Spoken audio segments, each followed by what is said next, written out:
once once I can feel a connection, I'm drawn to it. Oh yeah, and by the way, I really like sci-fi and fantasy. So those things are things that um, if I get a book, I get a comic book, I get an animated thing that's inclined in that realm, I'm definitely going to going to check it out. Yeah. Pushing back. Nice. T, your turn. Okay. The funny thing is that everybody is like a little bit of that kind of mix up kind of what influenced my my foray into comics. I think what I started when I was young, it was more or less between animation and comics. I grew up on Cartoon Network, so that meant was Scooby Doo, Two Stupid Dogs, Yeah. Johnny Quest, all those cartoons. Those things kind of influenced a lot. That ended up drawing. SWAT Cats. SWAT Cats was one of my favorites. Godzilla, all those. But when I don't know, when I was a kid, I kind of started thinking that with animation, you are not one man person. You can't do this by yourself. The main part of most of these stories, which I liked, was the world building and the character design and the stories. But then I knew that those who did that didn't necessarily animate, and those who animated didn't necessarily tell the stories. It was all segmented in animation. So mentally, because of that, my mind went to the point where it's like, okay, comics is the best route to take if you want to kind of almost control everything to a degree. So that was how I got into comics. It was the idea that you could draw, you could tell your stories, you could design your characters, you could do everything you want. Of course, you can get people in when you needed to, but you still had control over what the outcome was. With animation, it felt like you needed a big studio to do it. You felt like you needed, if you're going to go into something like that, somebody else had to handle one big part of it, and you only had to handle your small little part. So that kind of pushed me into going into character designs and comics and everything. And I think I grew up on, most of the comics I grew up on was like Tintin, Asterix and Obelix. Then of course a lot of the DC and Marvel comics. Like I used to have a couple of them, which I always kept reading through until they fell apart. So I think I still have a couple of them from Ghana all the way here. I brought them with me. So I kind of kept a lot of these things with me. And kind of built on that with anime as I started going through. Because I like the way in which, not just how it's told stories, how they built work. And very much like what you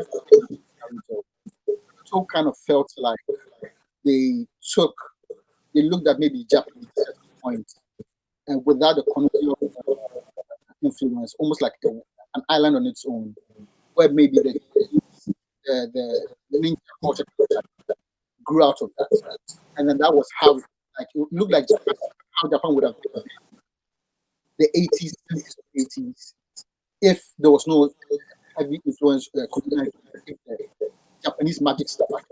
That's how I think about it. So I like that way of kind of putting worlds based on your own folklore and kind of like maturing it to match the world.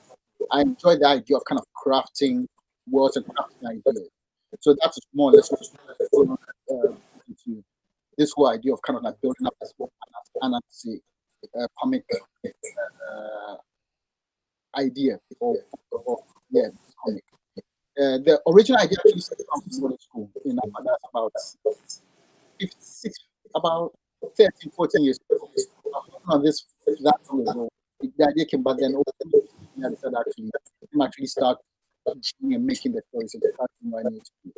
So I think that's kind of just a general idea of how comics and where my interest come from. Nice. Thank you. So I asked that just to get a sense for how long you guys have been in the game, and I'm concluding that you've been in the game more than a decade. Correct me if I'm wrong. Is that correct? Yeah, for me, yeah. Junior looks skeptical. Is it the same? Is it true? Yes, no?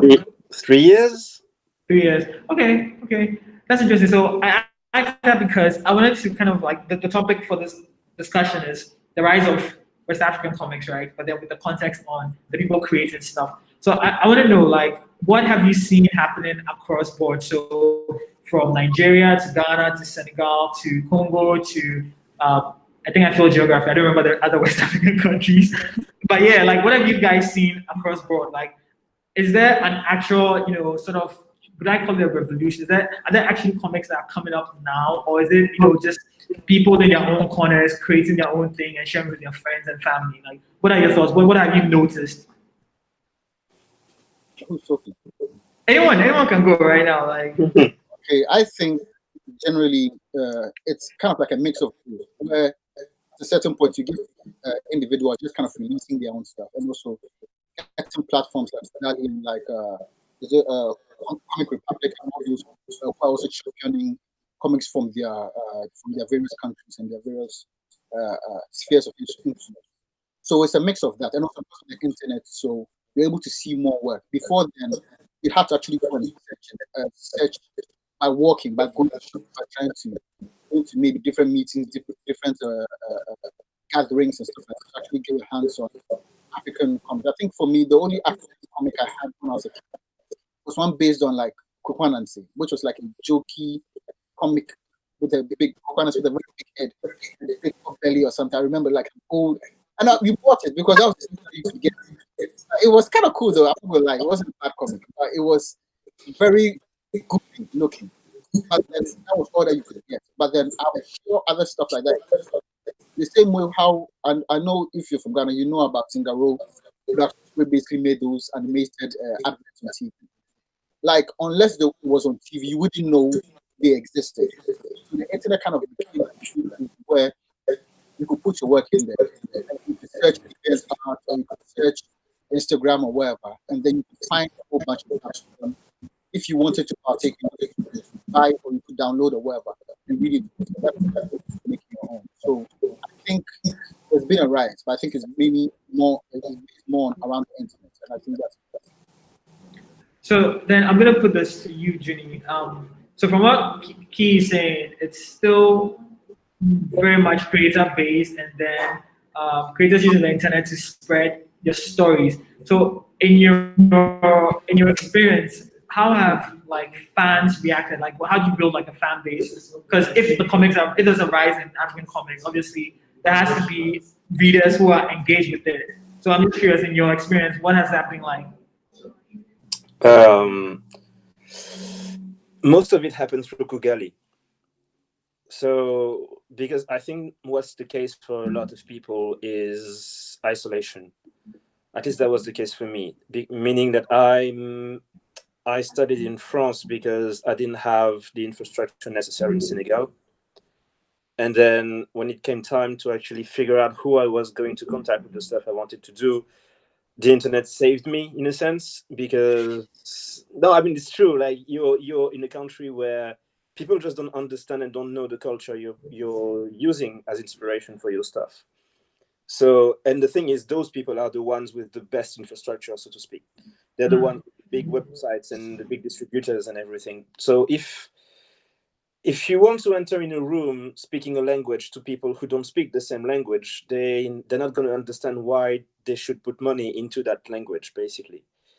And the gamble I made, when it wasn't necessarily a gamble, like I just started looking for Facebook groups and forums and stuff like that, and I found Kugali through Facebook, and basically they said, well, we're looking for people to publish stuff with us. And I said, that's good, because I have stuff to publish. And we made this, like the first anthology we made was this one, like, and it was all because there was this infrastructure necessary for us to do so on the internet. Without it, you were basically lost, or you would have to actually travel to other countries, which who has the money and who has the time? And yeah, the internet basically saved me. And I heard recently about the creation of the first children's comic book magazine in Senegal. And that was about a month ago that I heard about it, which is even a little surprising to me because I hadn't even noticed it before, the fact that it didn't exist. But now it is. Now it does. And thanks to the internet, you can actually send stuff to them, and you know that children on the continent are going to be able to read it. That's so interesting. What's this magazine called? That's the thing. I don't remember anymore. I'm gonna put a pin on that and just try and find it. Yeah, but thanks for that. That was really cool. And Joel, you run a festival in Congo. In West Africa, at least in English-speaking West Africa, we tend to not know what's happening on the French side, and so we are limited to just English comics, and we don't know what's happening at all. So I'm just curious, what's the scene like in the French, in the French West and Central Africa? What, in your experience, what is the scene like?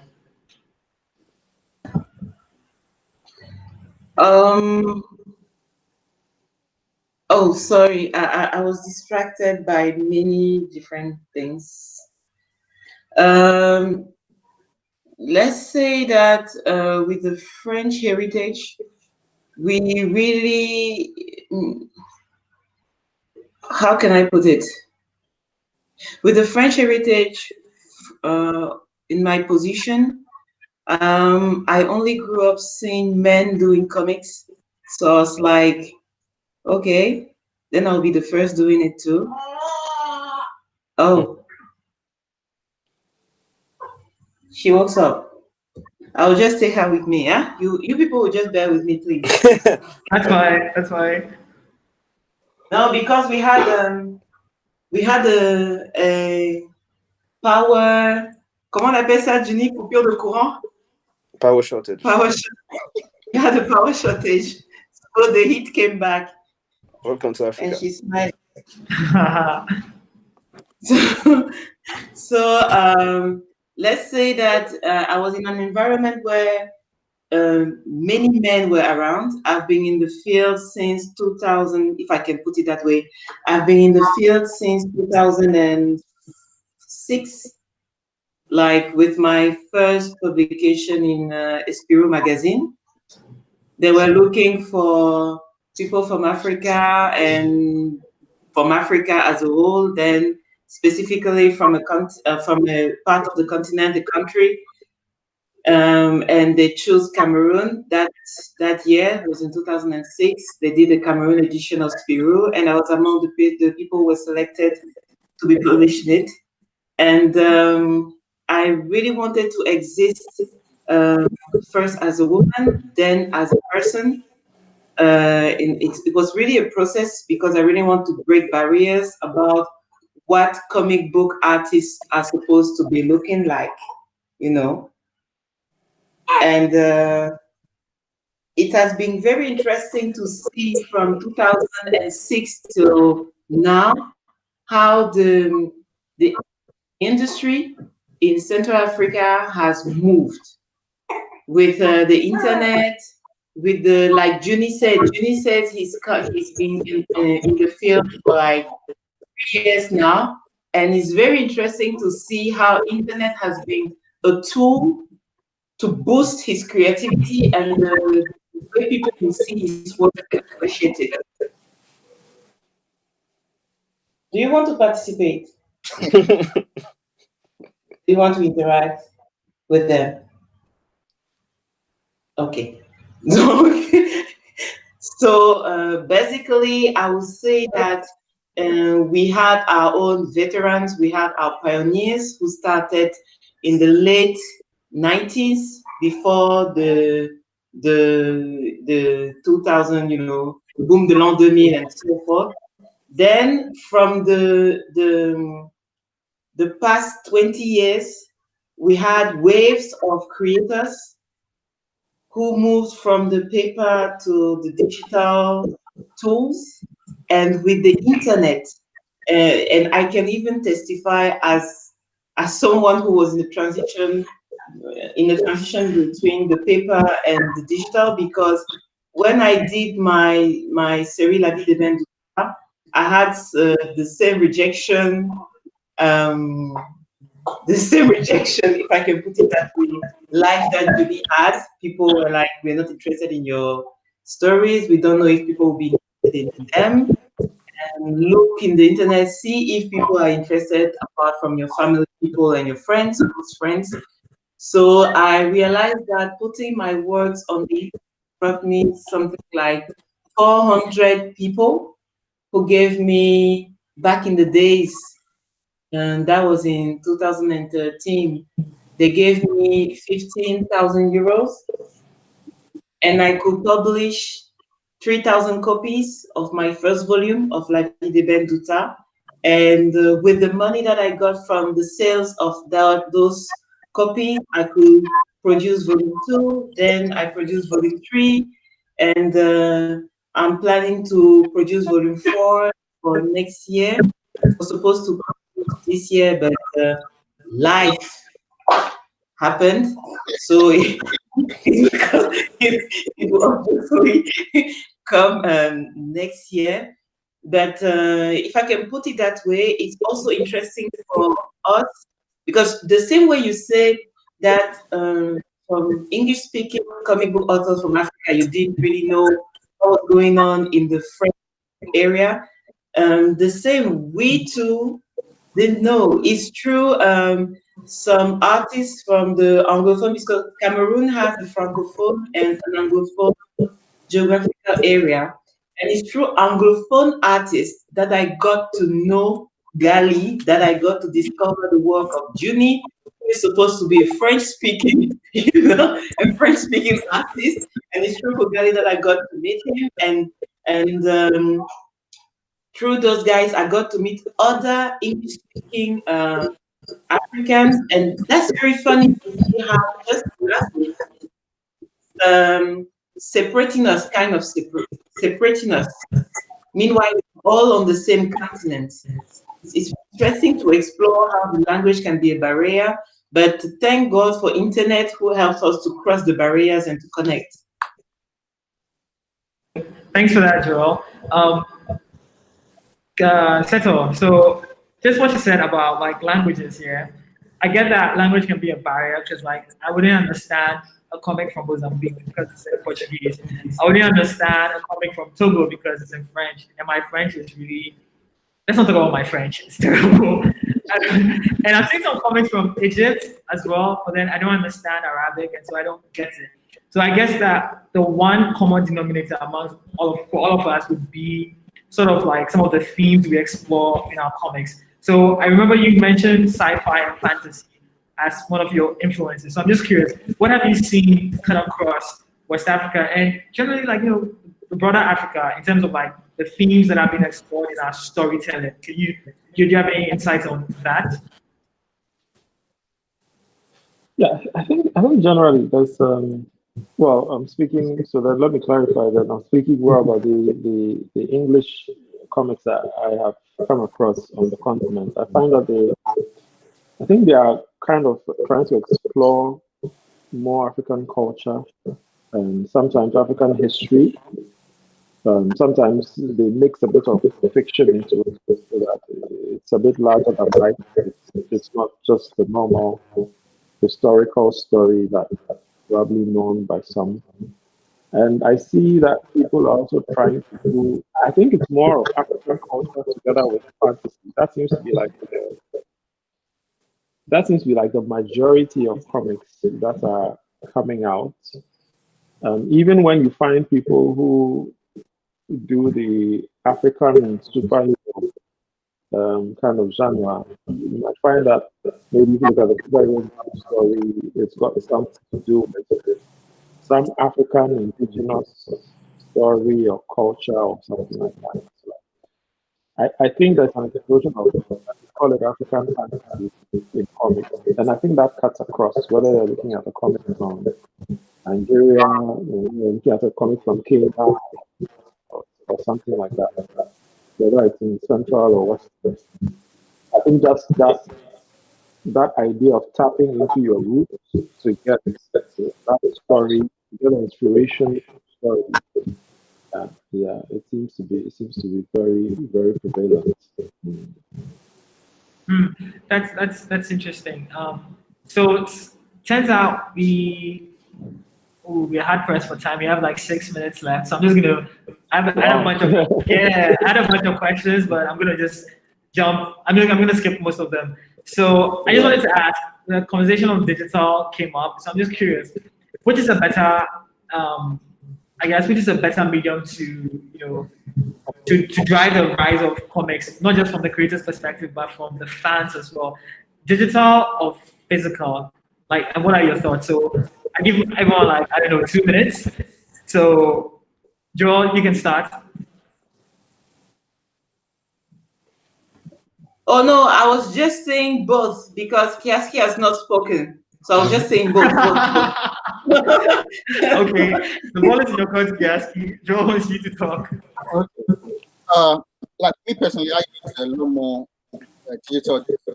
I sketch everything out. I sketch most of the stuff out. It's like coming with the characters and the creatures. But then when I'm actually inking, I do that digital.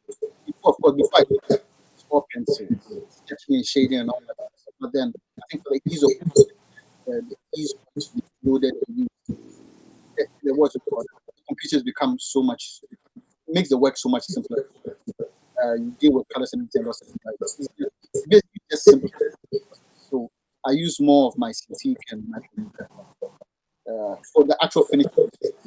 But more sketch. I do all the different, and I use my sketchbook for most of the type of stuff. But okay, so Key, I get that in creating we are using digital because that's faster and easier to do. I get that, but then in terms of like contributing to more comics on the continent from like the reader's perspective, what do you think is a better alternative?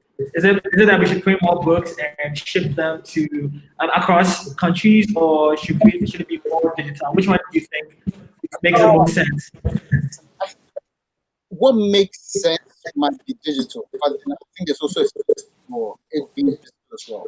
Because now with digital, you need power. You can actually access it. Without power, without charging your phone or whatever, you can't read. It's a book. Pick up anytime you can read it. So it's always going to be time. You can't. I won't necessarily take one out. I don't like it. I think it's like there's too many books here because I like writing books. To do everything.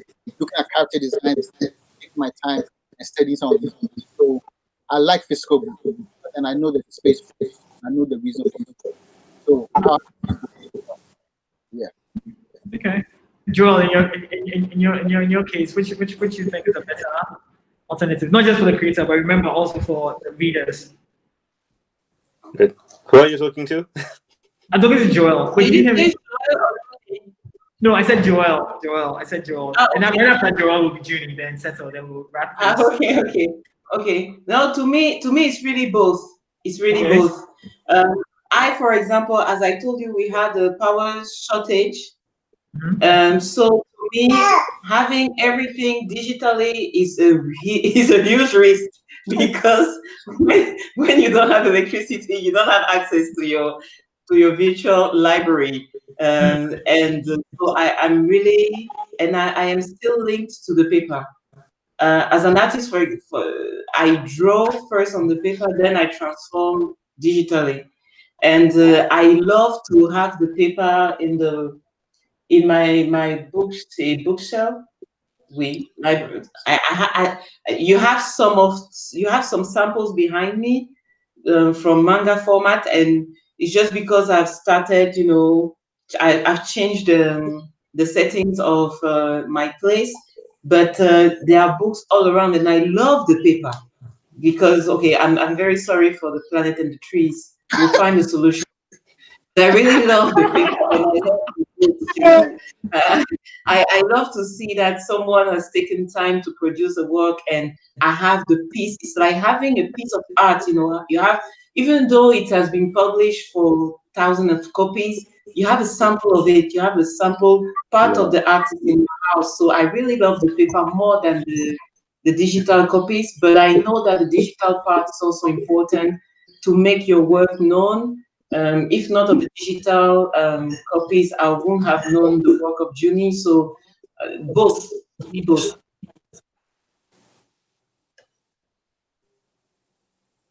You're muted. Junie. You have to be realistic about where you are and what your possibilities are. and it's mostly a case-by-case basis, meaning that someone who lives in a metropolis in Africa is not going to have the same access to either paper or digital as someone living in a village somewhere. And I think it's also about, like, I was thinking about Shonen Jump.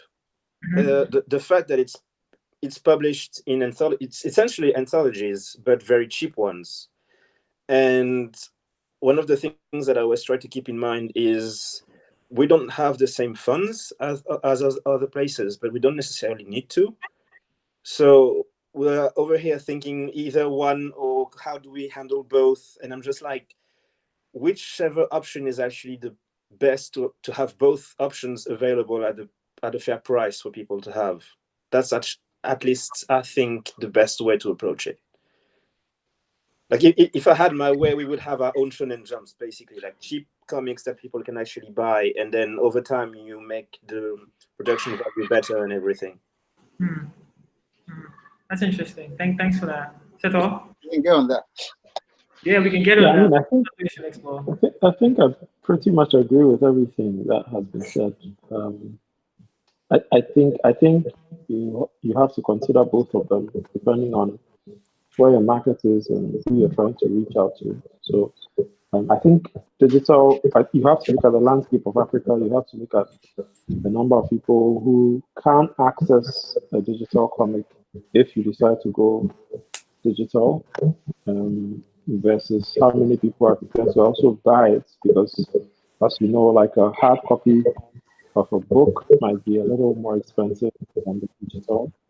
And all of those things. And also, if you're thinking about maybe marketing outside of the shores of Africa, which one is give people the opportunity to even decide that they want to try out your book.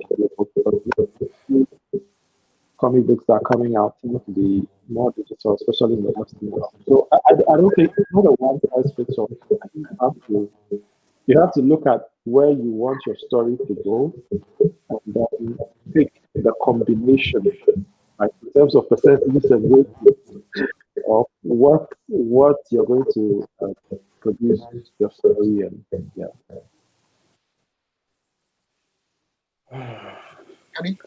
Right. Hi. Thanks. So yeah, we have to wrap up. What I'm gonna do is, for people who are listening, I'm gonna put links to everyone's work in the description so that you can definitely check them out. I know Geneva is. I think you're working on a comic called Jalea. Don't forgive me if I butcher that.